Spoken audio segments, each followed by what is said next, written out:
Hello guys.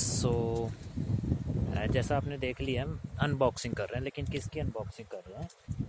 मेरे को there is a channel bigyaanology, ठीक है। उन्होंने एक कंपटीशन या कॉन्टेस्ट कह सकते हैं हेल्ड किया था, तो उसमें मैंने कुछ कमेंट किया था। उनको अच्छा लगा टॉपिक वो जो मैंने सजेस्ट किया था, तो फिर उन्होंने मेरे को एक गिफ्ट सेंड किया है।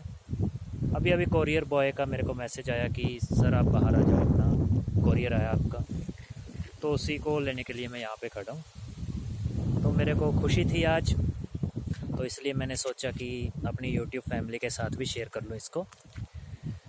तो जैसे ही कोरियर बॉय आता है उसके बाद अनबॉक्सिंग करते हैं, देखते हैं उन्होंने मेरे को क्या सेंड किया है। यानी ये मेरे साथ फर्स्ट टाइम हुआ है कि ऑनलाइन मैंने किसी कॉन्टेस्ट में पार्टिसिपेट किया और उन्होंने मेरे को कोई गिफ्ट सेंड।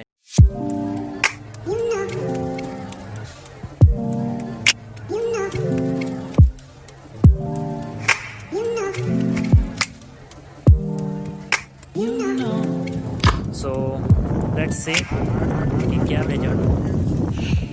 अनबॉक्सिंग पे मिलते हैं आप।